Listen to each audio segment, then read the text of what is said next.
La Cámara de Diputados aprobó en lo general por 259 votos a favor, 205 en contra y una abstención, el dictamen que adiciona un segundo párrafo al artículo 224 de la Ley Orgánica del Poder Judicial de la Federación. Se establece que en el ámbito del Poder Judicial de la Federación no podrán ser creados ni mantenerse en operación otros fondos o fideicomisos adicionales al mencionado anteriormente, que es el Fondo Económico para el Mejoramiento de la Administración de Justicia.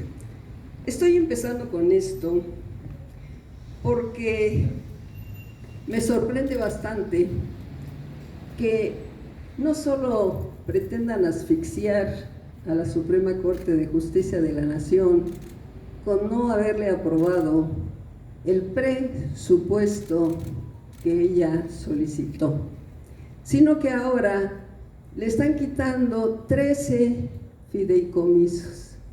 13 fideicomisos que representan, pues para la Corte, bastante dinero, porque ella estaba pidiendo un aumento y ahora en lugar del aumento hubo disminución, y lo que les acabo de leer, que apenas se aprobó una reforma a la Ley Orgánica del Poder Judicial de la Federación, se le están aplicando retroactivamente, porque no se trata de lo que suceda a futuro, la creación de más fideicomisos, sino que aún los existentes ya no podrán aplicarse, a excepción de los que el propio Poder Judicial, la Cámara de Diputados dice que es el Fondo Económico para el Mejoramiento de la Administración de Justicia. Hubo un comunicado de prensa que tal vez tengan ustedes ya en su poder, de la Suprema Corte de Justicia de la Nación, en donde destaco que no se va a quedar cruzada de brazos la Suprema Corte de Justicia de la Nación, sino que ya está preparando sus argumentos para en su momento poder aplicarlos cuando se vengan todas las controversias. Tiene razón cuando dice que los derechos tutelados en estos instrumentos normativos no constituyen prestaciones adicionales, sino derechos adquiridos de las personas trabajadoras en el Poder Judicial de la Federación, que ya cumplen con los requisitos establecidos en las reglas de operación de cada fideicomiso. Dice también el personal operativo, que representa más del 60% de la plantilla, es el principal beneficiario de las prestaciones laborales vinculadas a los fideicomisos. La extinción de fideicomisos sí limita la operatividad del Poder Judicial de la Federación y con ello el derecho al acceso a la justicia en perjuicio de la sociedad en conjunto. A esto agrega que el fideicomiso se destina a proyectos de infraestructura, los cuales tienen que ver con los espacios donde se imparte justicia y que están al servicio no solo de las personas trabajadoras del Poder Judicial de la Federación, sino también de las y los usuarios del sistema judicial, es decir, de toda la sociedad. Su administración de los fideicomisos sí es transparente y cuenta con mecanismos de rendición de cuentas, por lo que la iniciativa aprobada no significa una mejora en este rubro. Estoy totalmente de acuerdo con lo que dice la presidenta del Tribunal Superior de Justicia de la Federación, porque efectivamente todos los litigantes, todos los abogados que concurren cotidianamente, no solo a los juzgados de distrito, sino también a los colegiados, a los unitarios y en última instancia hasta la Suprema Corte, pues necesitan que haya personal para que puedan ser atendidos. Desgraciadamente nos damos cuenta la carencia de insumos, a veces no hay papel, a veces no hay personal porque se carece de dinero para la contratación de otros y otras empleadas, la maquinaria que ocupan pues ya es obsoleta y en muchas ocasiones si ustedes piden algunas copias pues las mandan a sacar afuera porque ellos no pueden proporcionarlas ni aún cobrándolas por la carencia de equipo. Esto me consta a mí. En cuanto a los edificios, pues afortunadamente ahora aquí pues ya tenemos uno bastante hermoso, no sé si lo conozcan, de la Suprema Corte de Justicia de la Nación, que es donde están los juzgados de distrito ubicados, y también aquí enfrente del llano tenemos otros. Sin embargo, hay más que son rentados porque no se tienen edificios en propiedad plena.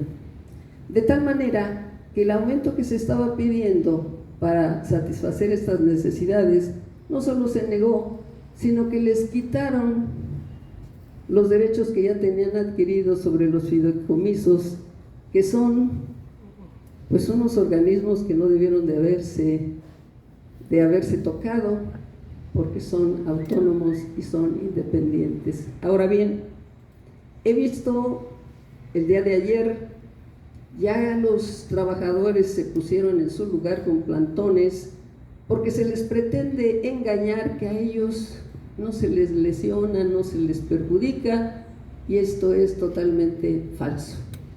El mitómano mayor que tenemos, el Palacio de Gobierno, y que ya lo conocemos desde hace muchos años, pues siempre está mintiendo.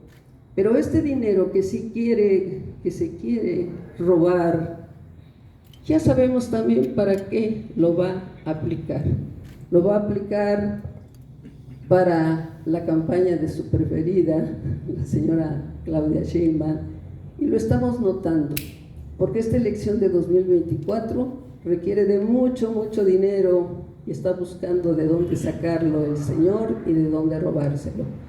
De tal manera que como es una elección de Estado, pues nos deja al descubierto a todos los abogados que trabajamos, yo trabajé en mi tiempo y espero algún día volver a trabajar en la judicatura o como postulante simple y llanamente.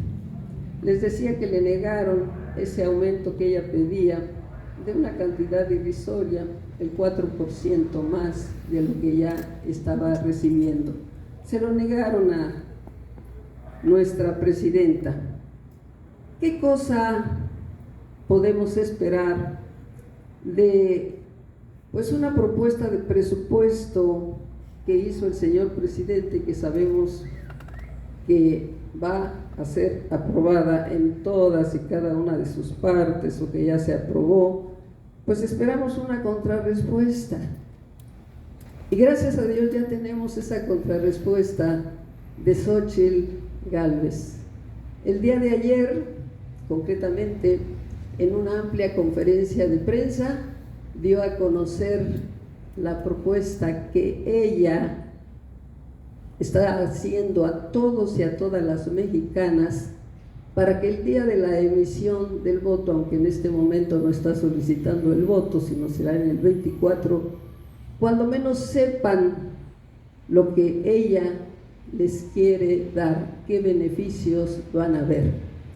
Porque la diferencia entre que ella quiera que todos conozcamos lo que propone, a el levantar simple y llanamente el dedo con las propuestas que hace el presidente de la República a sus vasallos o a sus lacayos diputados, pues es mucha. Ellos ni siquiera conocen qué cosa van a aprobar, pero ya están prestos para levantar el dedo. En la propuesta de Xóchitl habla de un paquete económico que envió al gobierno de Morena, donde pues estuvo contrariando todas las propuestas que ella hizo. Y dice textualmente: el paquete económico que envió el gobierno de Morena es más deuda, más recortes a los sectores que más necesitan los mexicanos, con un objetivo claro: hacer un cochinito para la campaña de Claudia Sheinbaum, como se los decía yo hace un momento. Si a Morena le interesan los pobres, entonces ¿por qué escatima la inversión en salud, bienestar y educación, el campo? El presupuesto del gobierno de México no es de unos cuantos, es de todas y todos los mexicanos, y no debe ser usado para armar un cochinito de campaña para Sheinbaum, repite. Nosotros, en cambio, sí queremos un presupuesto para todas y todos los mexicanos. Por ello, nuestra responsable del Frente Amplio por México, Xóchitl Gálvez Ruiz, presentó, producto de varias reuniones con la Comisión de Presupuesto de los integrantes de los tres partidos, la propuesta alternativa al paquete económico 2024, y le llamamos el presupuesto para todos. Este paquete tiene dos objetivos claros: mejorar la calidad de vida de los mexicanos y ser responsable con las finanzas públicas. Rechazamos que en el Congreso se busque aprobar un presupuesto sin discusión y sin análisis. El presupuesto para todos busca mitigar la discrecionalidad con la que se aplica el presupuesto público y recuperar el camino del crecimiento económico con desarrollo social. En el caso de los programas sociales, pensiones y becas existentes, se busca que se amplíen a quienes más lo necesitan, y exigimos que estos no sean utilizados como chantaje electoral. Exigimos que ambas propuestas se analicen con transparencia y responsabilidad, que se debata con argumentos. Respecto a la propuesta de presupuesto del gobierno, nuestro presupuesto reduce la deuda en 188,000 millones de pesos. Para mantener el nivel de gasto, se estima el precio promedio del petróleo en $76.7 por barril. Se ajustan 510,292 millones de pesos. Se incrementa sustancialmente el presupuesto de la Secretaría de Salud y de la Secretaría del Bienestar. Se reasignan 133,774 millones de pesos para estados y municipios. En salud, se reasignan importantes montos para la atención de la salud, la compra de medicamentos, la reducción de la mortalidad materna, la salud mental y la prevención y atención del SIDA y otras enfermedades de transmisión sexual. En bienestar, se propone una pensión universal para los adultos mayores de 60 años. Es una propuesta pensada especialmente para las mujeres. Se reasignan 14,000 millones de pesos para recuperar las escuelas de tiempo completo, 3,000 millones de pesos para recuperar las estancias infantiles, 1,500 millones de pesos para reducir la mortalidad materna, 200 millones de pesos para las madres buscadoras. En educación, Se destinan importantes recursos para las universidades estatales, la educación media superior y superior, el rezago educativo por COVID y un programa nacional de inglés. Se destinan 8.500 millones de pesos para el deporte, pensando también en nuestros representantes olímpicos en el 2024. En seguridad, se destinan 20.000 millones de pesos para el fortalecimiento de las policías estatales y municipales. Se reasignan 17.550 millones de pesos para el campo, entre otros, para apoyos a la comercialización, para el financiamiento, programas contra la sequía y fomento a la agricultura, ganadería, pesca y acuicultura. Se destinan 16.250 millones de pesos para el desarrollo de ciudades, incluyendo movilidad, transporte público e infraestructura. Se destinan 16.560 millones de pesos para el medio ambiente, entre otros para agua potable, drenaje, desarrollo de parques nacionales y áreas protegidas, cambio climático y sustentabilidad, desarrollo forestal y combate a incendios y tecnificación de riesgo. Se reasignan 10.000 millones de pesos para infraestructura, entre los que destacan 5.000 para el metro. Se destinan 9.200 millones de pesos a CONACYT y 8.500 millones de pesos a cultura. Se destinan 6.850 millones de pesos a economía, con especial énfasis en emprendedores y micro, pequeñas y medianas empresas. Se destinan 4.500 millones de pesos para el Instituto Nacional de los Pueblos Indígenas. Se destinan 2.950 millones de pesos para el turismo y se destinan 500 millones de pesos para el mejoramiento de los consulados de México en el extranjero. En resumen, podríamos decir que se garantiza la pensión para los mayores de 60 años. Se fomenta la igualdad entre mujeres y hombres. Se impulsa el financiamiento de las policías estatales y municipales. Se regresa al seguro popular y se mejoran los servicios de salud. Se fortalece la capacidad y calidad educativa. Se impulsa el deporte y la excelencia deportiva. Se establece un fondo para el desarrollo de ciudades. Se atraen nuevas inversiones. Se impulsa a las pequeñas y medianas empresas. Se fomentan sectores estratégicos y nuevas tecnologías. Se fortalece la cultura y las artes. Se impulsa la sustentabilidad en combate contra el cambio climático y el crecimiento verde. Se explota el potencial turístico del país. Se rescatan los parques nacionales. Se fortalecen estados y municipios.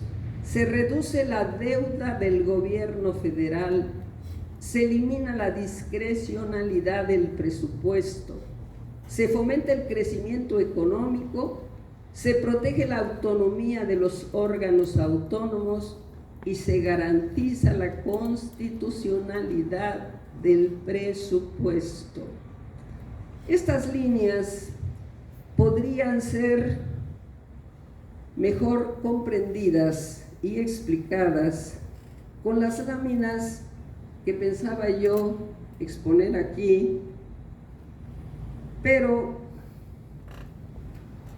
no nos dio tiempo de poner los aparatos necesarios para que ustedes pudieran verlas Sin embargo, llama mi atención y quiero señalarlo, la ayuda que se va a impartir a los estados y a los municipios para seguridad, aportaciones, infraestructura para las ciudades, que es de 15,000 millones de pesos.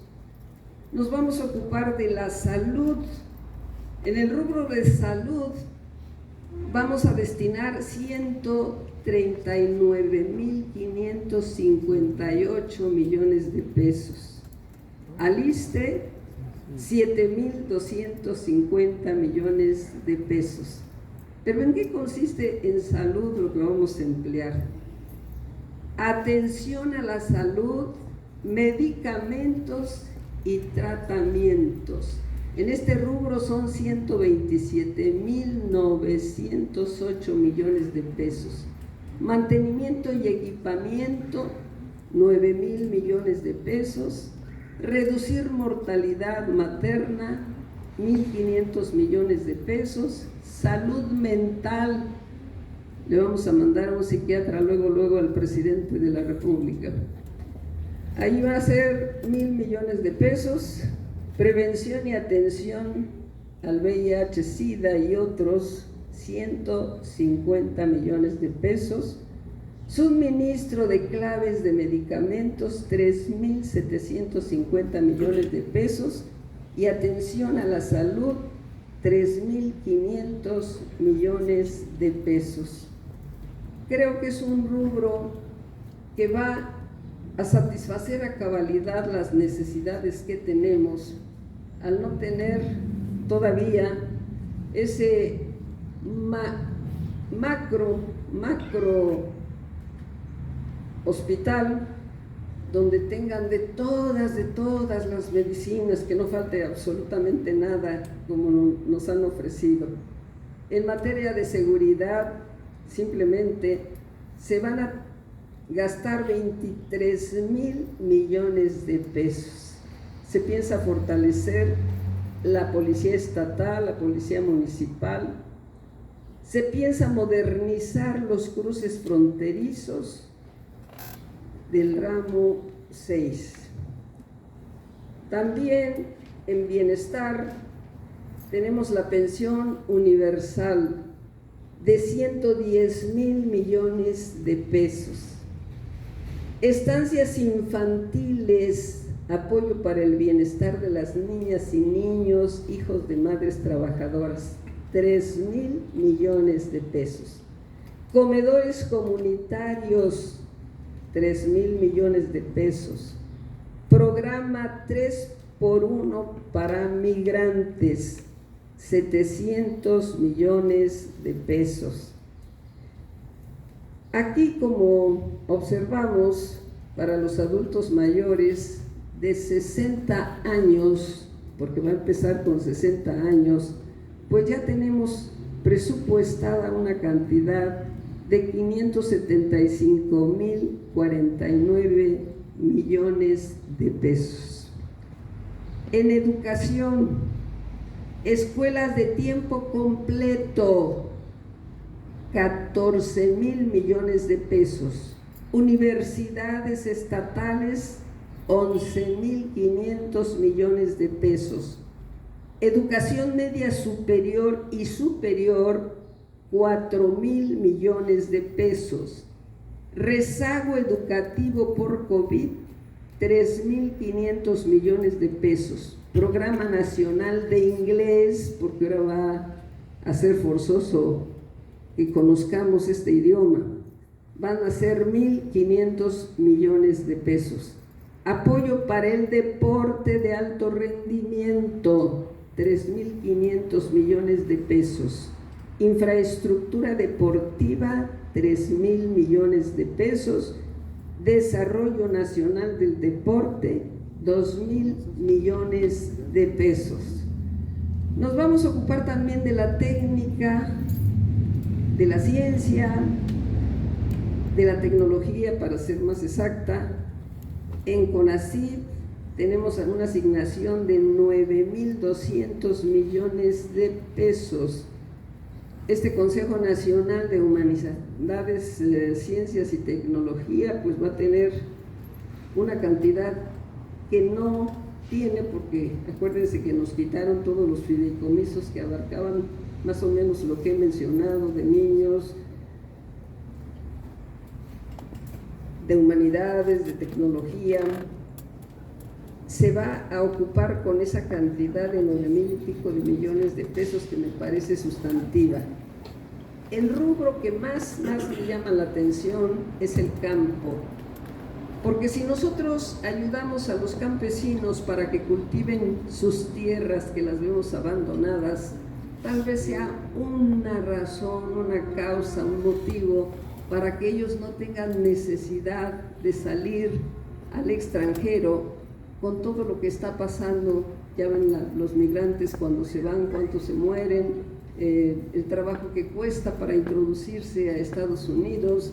Pero si nosotros laboramos el campo, ya no vamos a tener necesidad tal vez de importar hasta el maíz, que es lo que más producíamos antes. En este rubro de campo se van a gastar 17,550 millones de pesos.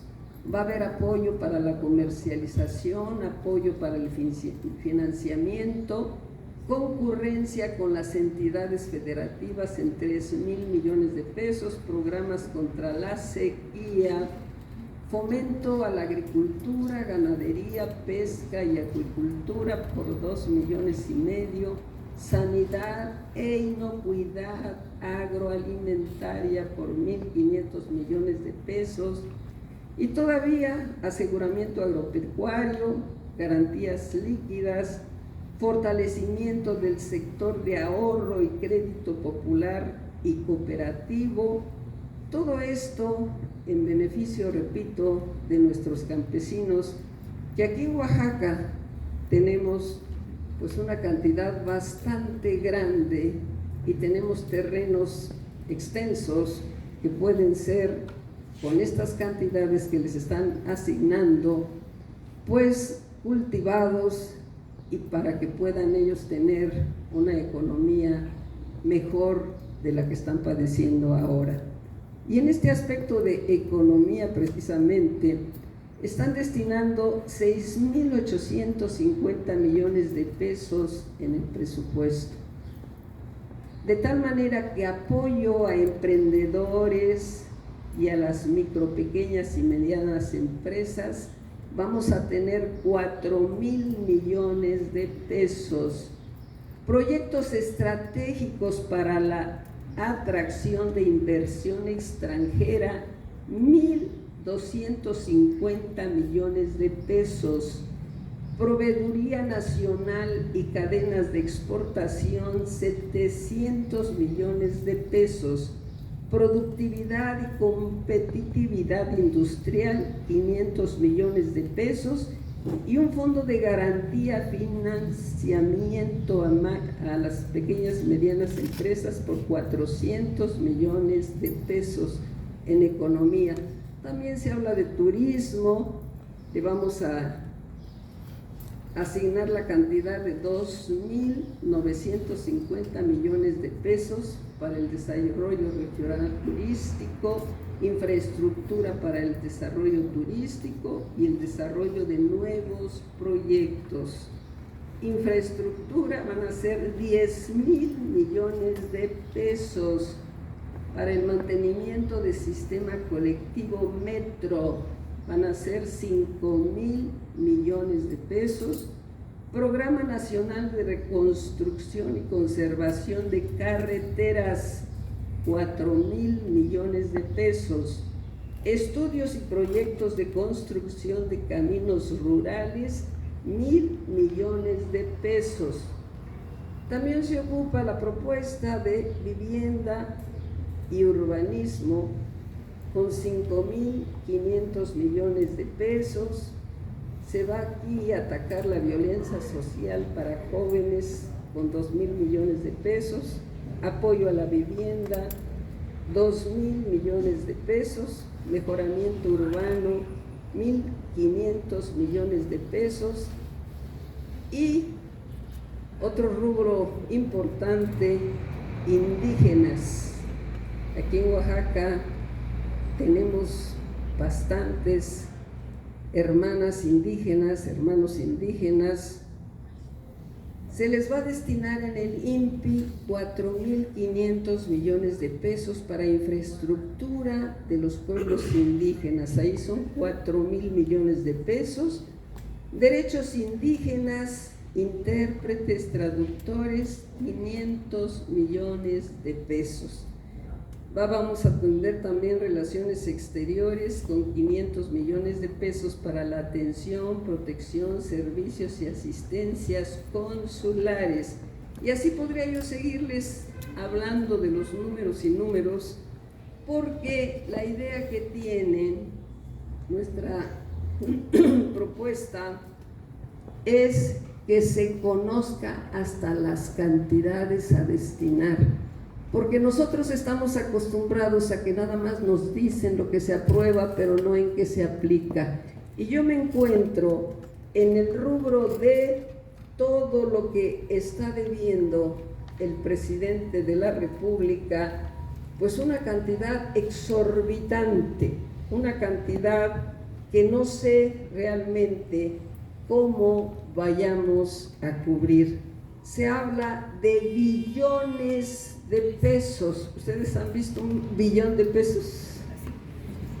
¿Ya lo viste? ¿Cuántos son tú? Porque yo no me acuerdo. Este señor presidente de la República está debiendo, si mal no recuerdo,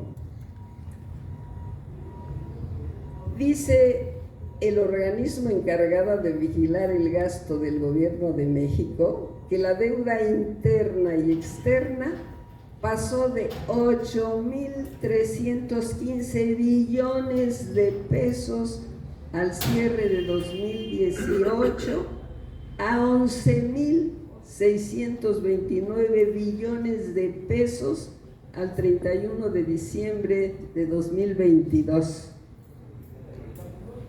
El saldo de la deuda pública del gobierno de Andrés Manuel López Obrador es de unos 9.395 millones de pesos que correspondían a la deuda interna, mientras que 2.234 billones eran de deuda externa. Esto lo saco de la Auditoría Superior de la Federación. De 2018 a 2022, el costo financiero de la deuda pública del gobierno federal se incrementó en 237.384 millones de pesos, es decir, más del 55.3%. El costo financiero pasó de 428.928 millones de pesos en 2018 a 666.313 millones de pesos en el 22, precisa el reporte de la auditoría, un organismo dependiente de la Cámara de Diputados. Estas cifras pues son para espantarse, porque amén de todo lo que tenemos como deuda interna y deuda externa, ahorita en la nueva propuesta que se presentó por el presidente de la República de la Ley de Ingresos, pues hay una cantidad que está solicitando ya para volver a endeudarse, y por bastantes millones, o tal vez lleguen a billones de pesos que ya les fueron aprobados. En este momento, como no se ha publicado lo que aprobaron, su propuesta del presidente, pues no tengo esos elementos de cuánto va a pedir ahora y que ya le hayan autorizado, pero sería interesante para ustedes como periodistas pues sacar cuentas, porque ¿en qué ha gastado tanto dinero este señor? Unos dicen que en sus programas, su refinería que ni siquiera puede sacar, dicen que una cantidad pequeña de gasolina o de crudo, de petróleo, y los demás que también se están incrementando los gastos, por ejemplo, en lo del famoso Tren Maya, que decía que iba a costar una cantidad y luego ya la triplicó, y otras cositas como el aeropuerto, que si bien es cierto que cobran 600 pesos por el pasaje para llegar allá, o sea, el boleto es muy barato, pero son más de 1,000 pesos el traslado desde el aeropuerto a la Ciudad de México. Todo esto que se va a presentar en estos días y que va a causar polémica, es necesario que lo conozcamos correctamente y en forma perfecta, porque es aburrido hablar de números. A mí en lo personal nunca me gustaron, a mí me reprobaron en matemáticas y por eso estudié Derecho, porque no fui buena para hacer números. Sin embargo, ahora las cantidades que ya hablan de billones que debemos me preocupan. ¿De dónde vamos a sacar para pagar? Por eso nos están quitando el dinero que corresponde en este caso a los empleados de la Suprema Corte de Justicia de la Nación, pero se habla también de un empréstito que se va a hacer en lo privado del dinero de las personas que van por su pensión. El gobierno les va a quitar la pensión y se las va a pagar, no sé si cuando se mueran estas personas. Estamos en un verdadero riesgo. Por eso es bueno que todo esto pues se socialice, se haga del conocimiento público, y yo voy a tratar de ir a ciertas comunidades, claro que en un lenguaje un poquito menos aburrido, que me imagino resulta hablar de números, pero más comprensible. De todo esto, lo que yo destaco en beneficio de las mujeres no es solo la salud que tanto importa. No hay dinero para atender el cáncer. Aquí tuvimos la semana pasada una reunión de mujeres que vinieron a platicar sus experiencias, todo lo que han sufrido, y sin embargo no hay medicamentos, o cuando van a las quimioterapias no se las aplican oportunamente. También hablan de que no tienen a dónde dejar a los hijos. Aquí simplemente, y no quiero criticar a alguna compañera, traen a sus hijos porque no tienen a dónde dejarlos. Entonces, si hablamos de escuelas de tiempo completo, ya es un beneficio bastante grande. Si hablamos de guarderías para las niñas y niños pequeños, ya estamos beneficiando a las mujeres. Entonces, creo que Xóchitl, en esta iniciativa que presentó, que va a presentar en el Congreso, no en el Congreso, perdón, sí, seguramente pronto, pues va a hacer ya la otra parte para que pueda uno tener ya una alternativa entre lo que dice el presidente y lo que está ofreciendo Xóchitl en su próxima jornada electoral, cuando sea la campaña que va a iniciar en el mes de noviembre.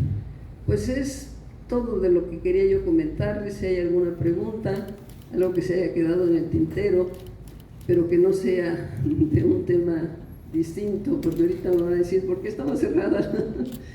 Y no es cierto, no estaba cerrada la puerta, ¿no? Para aquellos que me preguntaron ayer. Muchas gracias.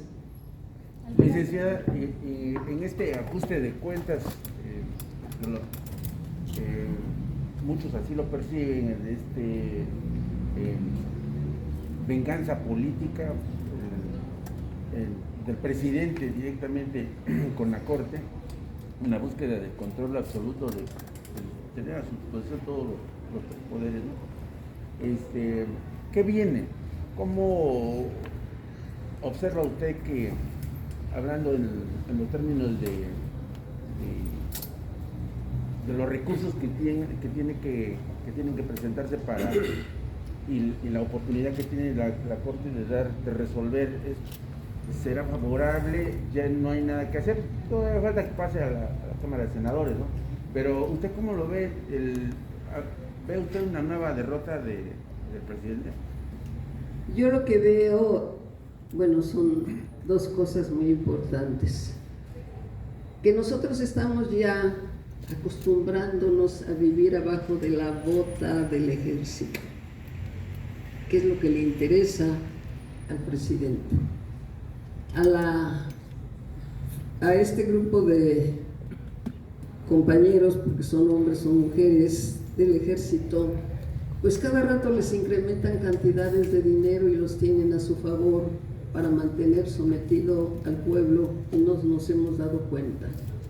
Pero él quiere terminar con la Suprema Corte de Justicia de la Nación porque ella es la fuente de legalidad, es la que aplica la ley y es la que da la última palabra. En cuanto a los fideicomisos, los 13 que quitaron, pues yo ayer filmé algo de que pues nacieron muertos, como han nacido muertos muchos proyectos del presidente, porque es paradójico que si se quita 13 fideicomisos que pertenecen a la Corte, van a abundar, acuérdense ustedes, las controversias, las demandas de amparo de trabajadores, se van a defender, las impugnaciones van a ser muchas. ¿Y quién las va a resolver en definitiva?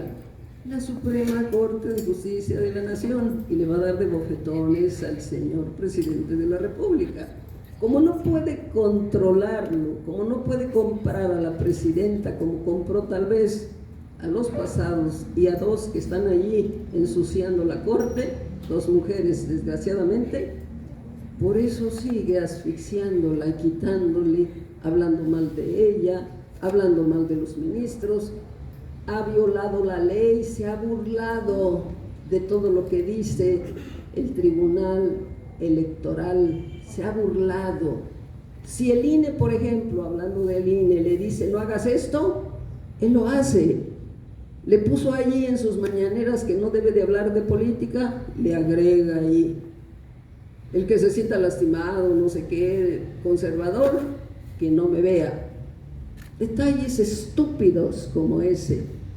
Entonces, no le veo futuro a esto que quiere hacer de quitar los fideicomisos, los 13 que quiere y están aquí señalados, porque ese dinero que importa muchos miles de pesos lo quiere aplicar en la campaña.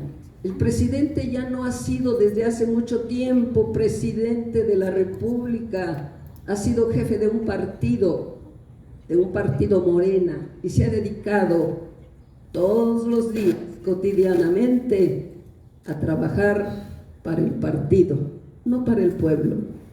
Simula, lleva allí a personajes que dicen que están haciendo esto, aquello, pero lo más importante, las horas que desperdicia. ¿Cuánto vale una hora en televisión? Yo creo que vale mucho. Él es dueño de todas las televisoras que llegan a los lugares más remotos, porque es la única televisión que se ve, que es la básica. Es la única que llega. Pero yo me pregunto qué podríamos hacer con todos esos millones de pesos que gasta. Y pueden durar 3 horas, pueden durar 5, las que él quiera, y se la lleva a todos lados. Por eso es que no quería que el instituto,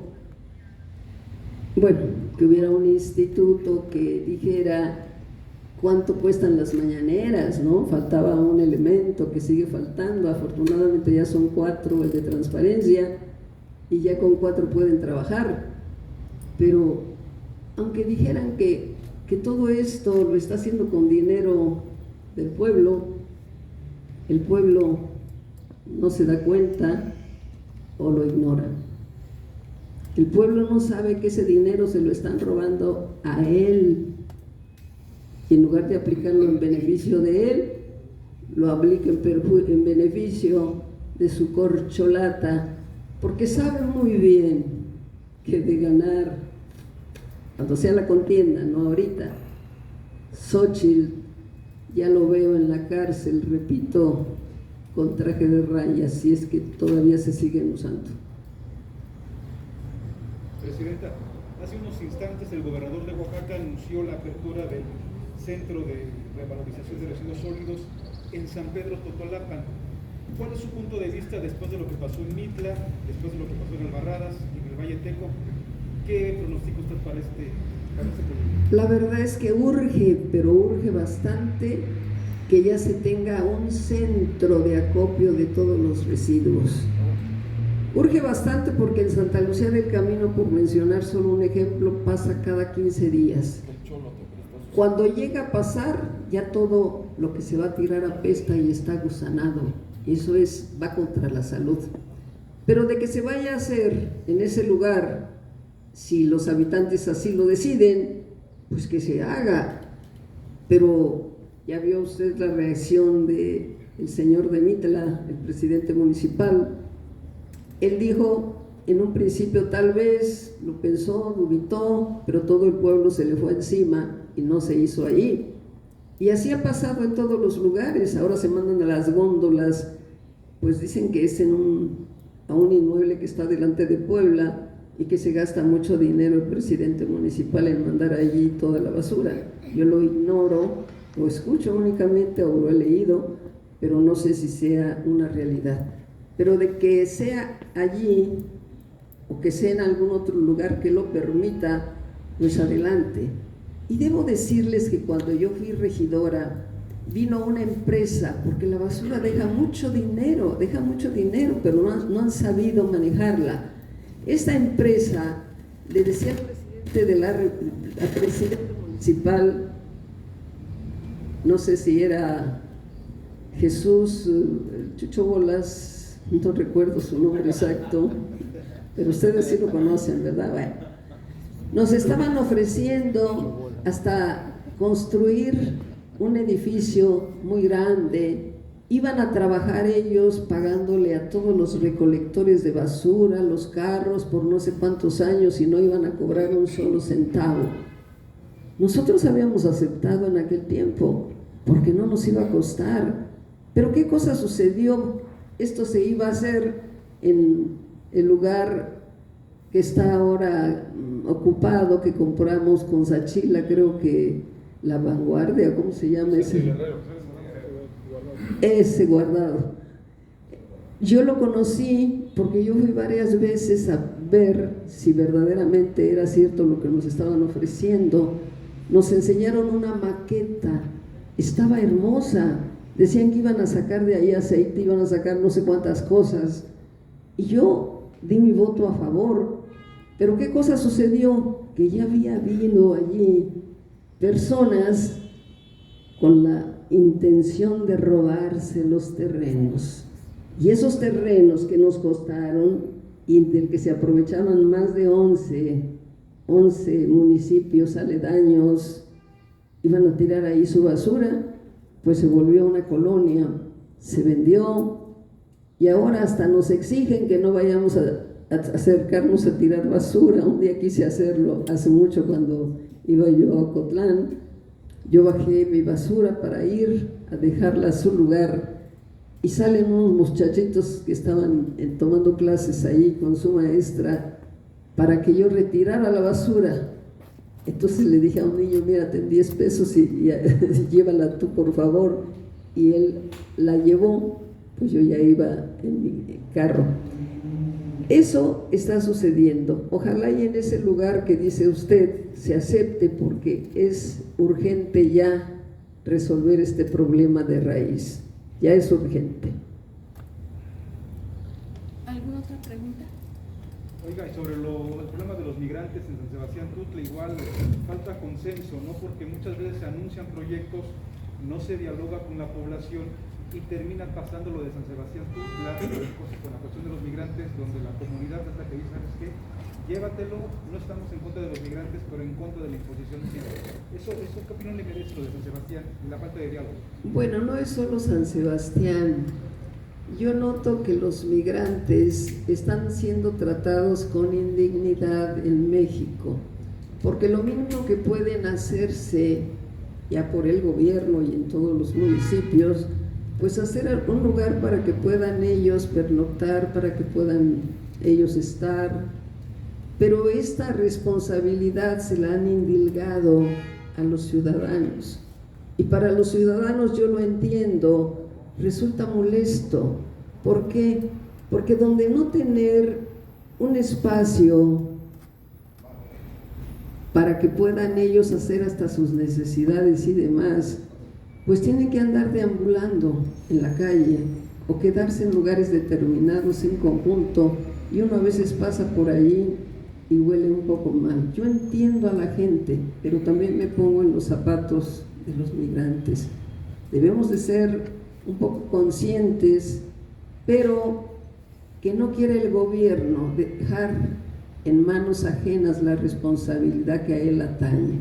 Yo en este aspecto quisiera pedirle al señor gobernador, de todas mis simpatías, que por favor haga un lugar apropiado, un lugar más o menos digno para que puedan pernoctar las personas, para que se les pueda alimentar, ayudar, porque tal vez mañana pasado van a ser nuestros hijos o nuestros nietos los que sean pues personas necesitadas porque quieran ir a encontrar el sueño dorado a Estados Unidos con la migración. Presidenta, nada más preguntas breves. El presidente ya anunció que el 22 de diciembre se inaugura el tren interoceánico, y la segunda son 11 meses del gobierno de la primavera oaxaqueña y no se ve obra alguna, solamente el carnaval de la Guelaguetza, de las carreras, de los chivos, y ahora quieren hacer costeño. Como que es un gobierno de ocurrencias, pero no hay obra. Yo veo que las 7 horas que va a durar de transporte de Coatzacoalcos hasta Cruz Salina Cruz o no sé a dónde, pues son muchas horas, ¿no? En principio. En segundo, no he visto, porque no he tenido oportunidad de ocuparme mucho de esto, que haya pues vías de regreso, porque por ejemplo el Tren Maya, veo que solamente hay el carril para llegar. Cuando lo inauguraron, tuvieron que empujarlo para que leyera la gente que iba avanzando, y ahora sé que solamente es una vía, ¿no?, para ir, pero ¿y la de regreso? Yo me pregunto, ¿tendrá reversa ese tren? Pues sí. Y en cuanto a lo demás, perdón, que decía usted de la primavera de acá, mire, yo siento que la secretaria de Turismo está allí de florero, sinceramente. Se pone a anunciar lo de las carreras de chivo que hacen allí y que creo que es tradicional en Guajuapan, pero de ahí en fuera, un día la vi bailar una guelaguetza en forma ridícula, que no lo haría una persona correcta, una mujer que tuviera un cargo en un gobierno. Pero como ahí no hay fijón, empezando de la cabeza, bueno, pues tenemos que soñar, creer, suponer que esa primavera oaxaqueña existe, aunque no la veamos.